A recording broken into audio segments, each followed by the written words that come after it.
Todos, mais uma vez,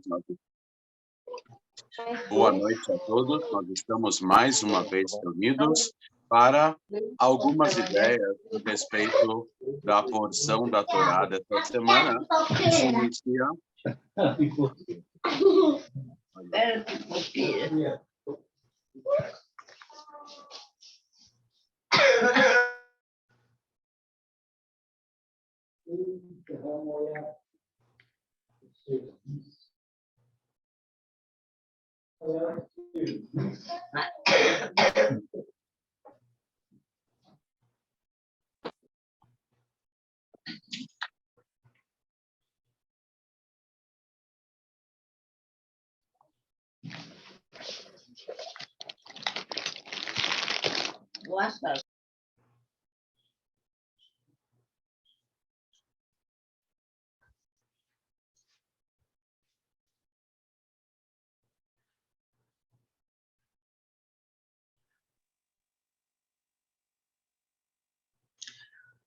Abre, sua conexão caiu?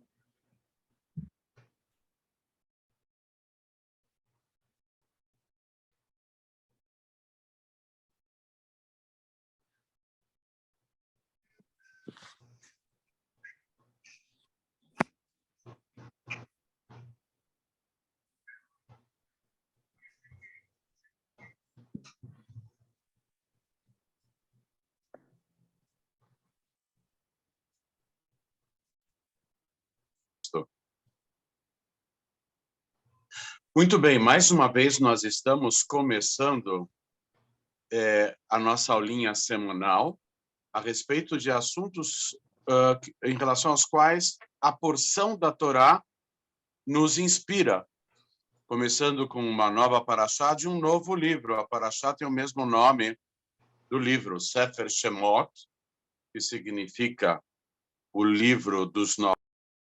Traduzem popularmente como o livro da saída do Egito, que é, na verdade, o livro do Êxodos. Muito. Nós vamos, o nosso tema é o livro do Êxodos, Exílio e Redenção.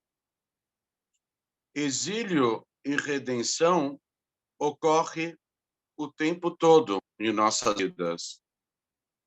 A ideia do livro é um conteúdo maior das nossas vidas. Nós temos temas, que são os exílios, e temos as soluções, que são a nossa redenção pessoal. Quando estamos fracos, é o exílio. Quando nos fortalecemos, é a redenção. Quando vamos dormir para recobrar as forças, é o exílio, porque nós ficamos no estado de suspensão, de letargia. Mas quando nós acordamos e nos animamos e passamos a fazer o bem e interagir com a vida, é a redenção. O tempo todo nós temos esse ciclo de exílio e redenção. Mas, na verdade, esse conceito vem de encontro a outro conceito. Yeridá letzorech aliyah, uma queda que serve como impulso para uma subida ainda maior. Os atletas, nas Olimpíadas, nas competições, principalmente os fundistas, aqueles que vão correr, eles primeiro flexionam os pés para trás, pegam o impulso e aí começam a correr. Primeiro nós posicionamos a pedra esticada para trás para tomar impulso e ser lançada. Uma montanha,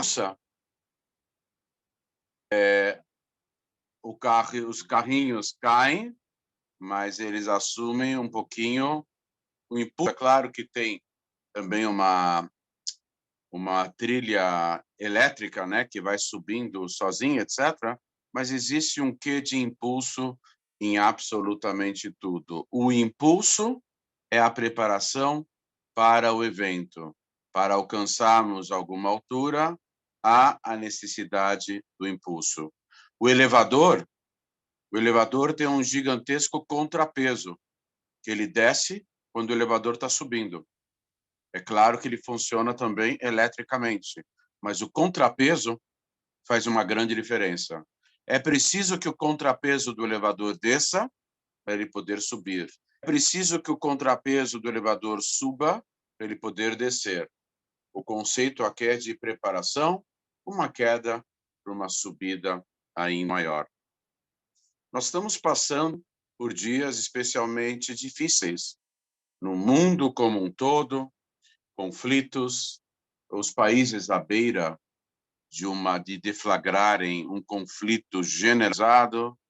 Por outro lado, a situação do país também não é fácil. O recrudescimento da área da área política e impotência das pessoas que clamam pela liberdade diante das nossas regras sendo impostas deliberadamente, etc. São momentos difíceis, mas nós temos que encarar tudo isso, segundo a ótica do judaísmo, como um impulso para uma subida maior. Há um conceito básico do judaísmo, que está escrito no Talmud, que não há nada de mal que venha de cima. De cima não há nada de mal, somente que a gente pede que tudo que venha de cima, mesmo sendo bem, que seja de uma forma revelada e não sob forma de sofrimento. Mas o nosso pensamento, o poder do nosso pensamento é muito grande. E nós podemos mudar absolutamente tudo somente com pensamento. Eu não estou falando de fé, eu não estou falando de religião, eu estou falando de ciência, de física quântica.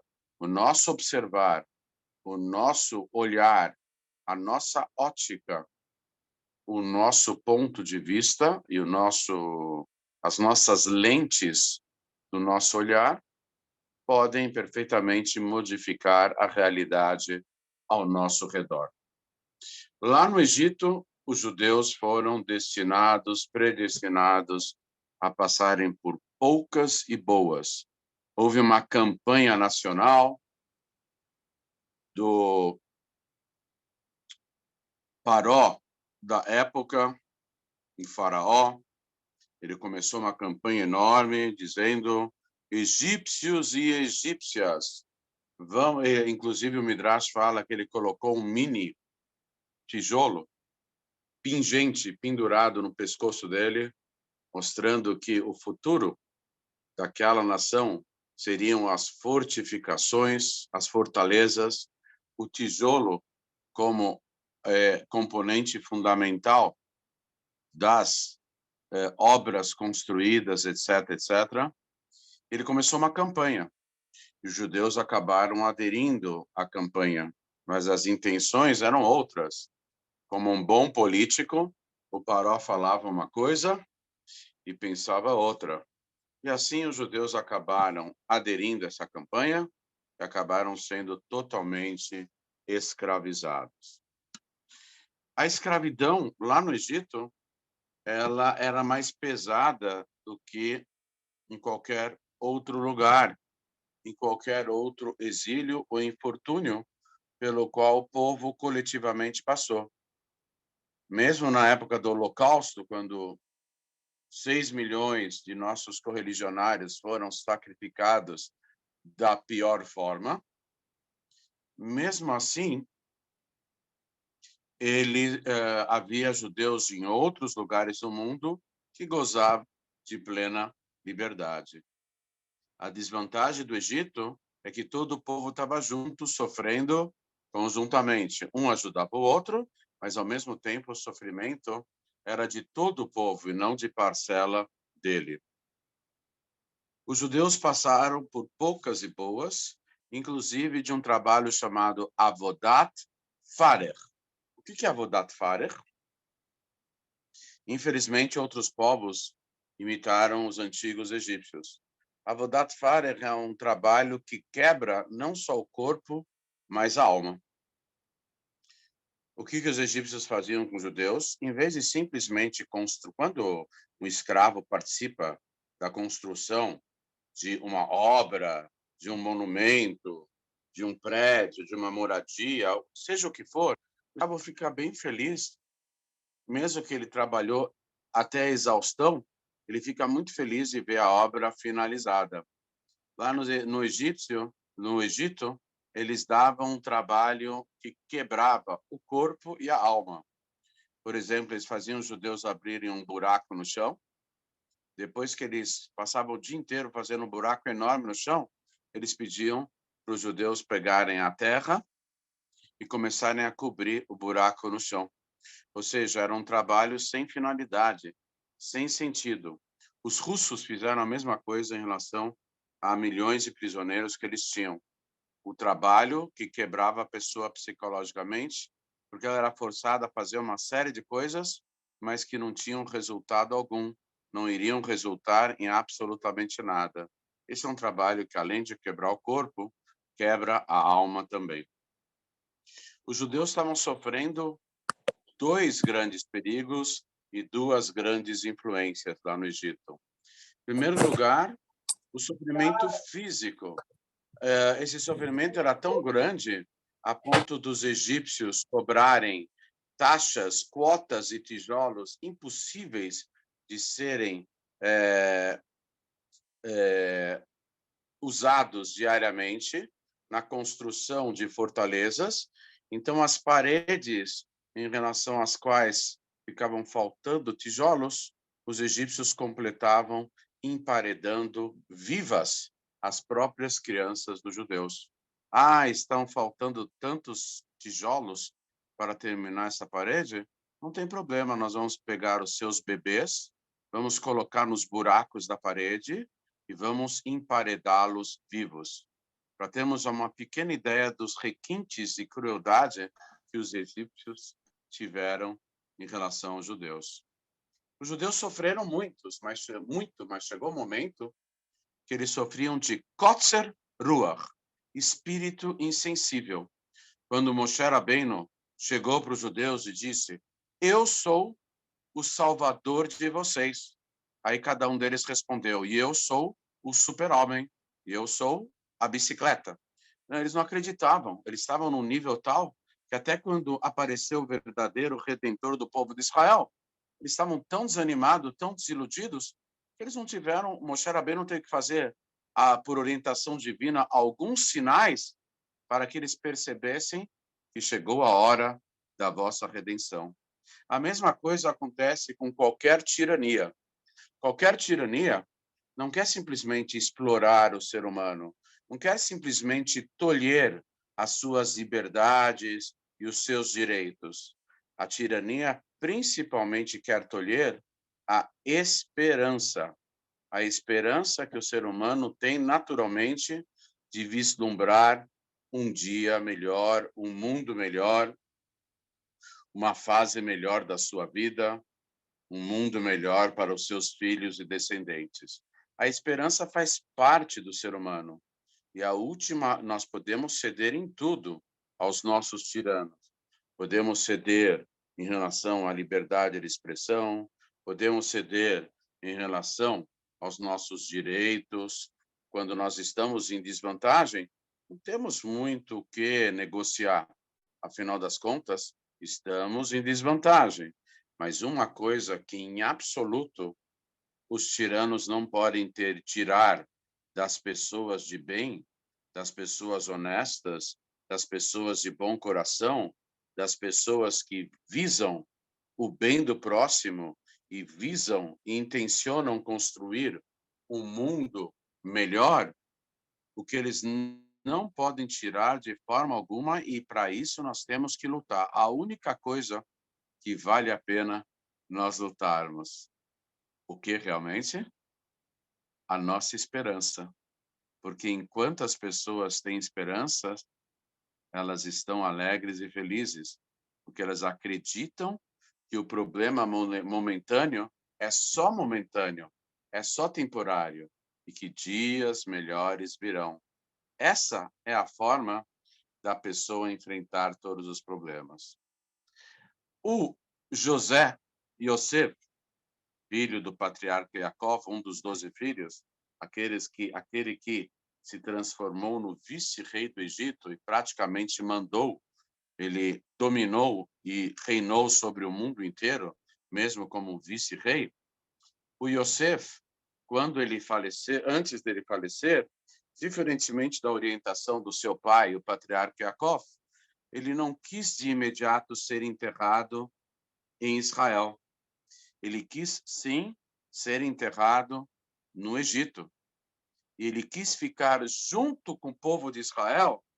Ele disse o seguinte: além de eu estar junto com vocês, mesmo depois de morto, os meus restos mortais estarem junto convosco, além disso, eu estou pedindo a vocês que na hora de vocês saírem do Egito, vocês levem meus restos mortais. Na verdade, o povo de Israel levou não só o corpo de Yosef, mas também de todos os seus irmãos e os seus familiares.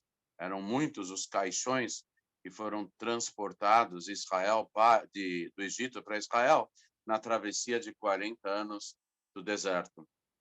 Mas com essa atitude, o Yosef deu ânimo e esperança para o povo de Israel, tomando essas duas atitudes, uma em seguida a outra. Em primeiro lugar, pedindo para ser enterrado no Egito, para acompanhar o povo de Israel. Sabemos que o corpo de um tzadik também abençoa o próprio local onde ele se encontra, mesmo depois de falecido. A segunda coisa que ele pediu, que na hora que o povo de Israel saísse do Egito, o levasse consigo para Israel. Ou seja, ele deixou bem claro que esse momento, esse due date, esse prazo, viria. Essa data especial aconteceria, se efetivaria na prática. E isso deu um quê de esperança para o povo de Israel. Houve uma fase muito difícil da escravidão que os judeus estavam tão desanimados em ver tanto sofrimento que eles não queriam mais ter filhos. Eles pensavam assim: para que ter filhos se eles vão passar pelo mesmo sofrimento que nós estamos passando? Melhor não os termos. Então eles pararam de se unir às suas esposas. Que fizeram as suas esposas, e para isso eu vou ter que abrir um parênteses aqui, para entendermos o que está acontecendo. Quando Moshe Rabbeinu construiu o tabernáculo, o Mishkan, o santuário, o povo de Israel doou espontaneamente todo o tipo de material para ser aproveitado na construção do templo, do tabernáculo, o pequeno templo, segundo as orientações e os pedidos de Moshe. E, em sequência a muitas doações, vieram as mulheres e doaram peças reluzentes de cobre, chapas de cobre. Quando Moshe Rabbeinu viu essas chapas de cobre, ele não quis aproveitá-las para o Mishkan, para o tabernáculo. Por quê? Porque as mulheres se enfeitavam na frente dessas placas de cobre, usando-as como espelho. Elas refletiam a imagem das mulheres e elas usavam para se enfeitar.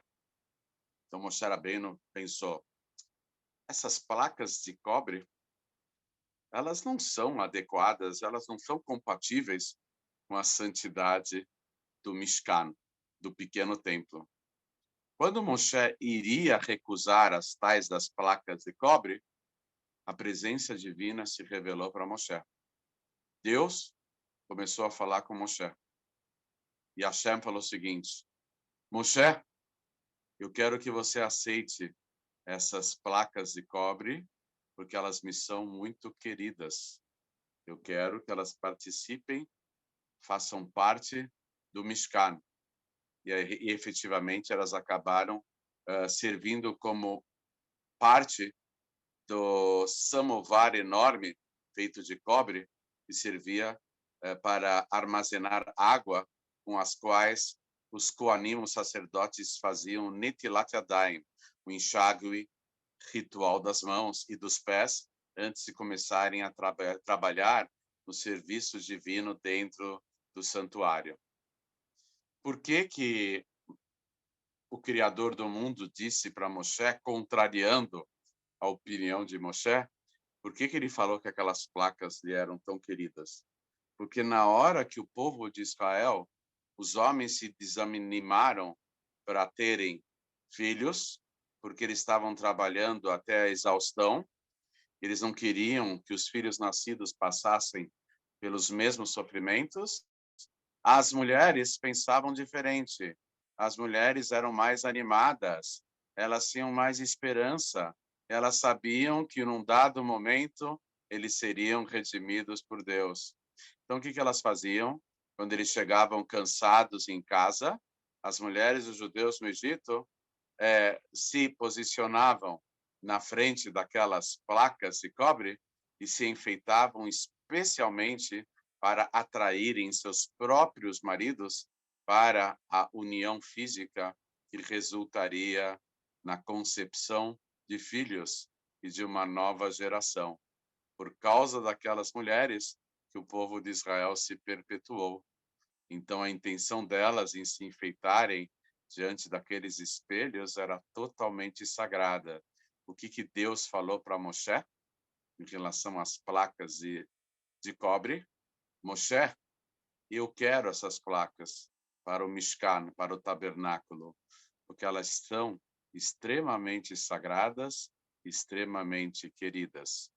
Então, podemos entender, então, que uma frase de efeito no Talmud, que em mérito das mulheres justas, o povo de Israel foi redimido lá no Egito, e em mérito das mulheres justas, ele haverá de ser redimido no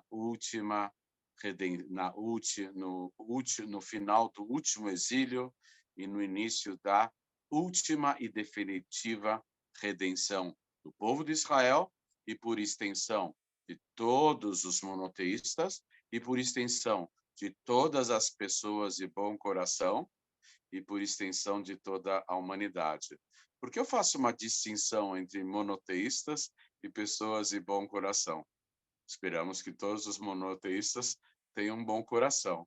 Mas existem pessoas que ainda não alcançaram a verdade maior da crença e da conexão com o único Deus. Mas são pessoas extremamente boas e, por força das circunstâncias, acabam se envolvendo com outras ideologias, com outras religiões, e acabam fazendo coisas que não combinam tanto com o seu bom coração.